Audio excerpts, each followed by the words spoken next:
Hello guys and welcome to this video. Today I will show with you how you can fix Roblox not launching or doing nothing after you click play.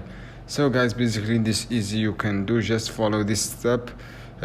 First guys, you should click on search Roblox, as you can see here. Click on Roblox Player and open the new window and you click open file.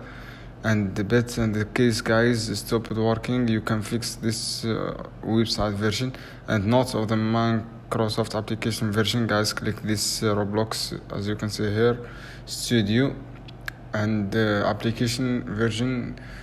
Open the file location and then right click, open the file location, as you can see here, and you're almost there as you have this three things. So guys, you have play Roblox by Roblox Player installer and launch by double click, as you can see here, and you fix it.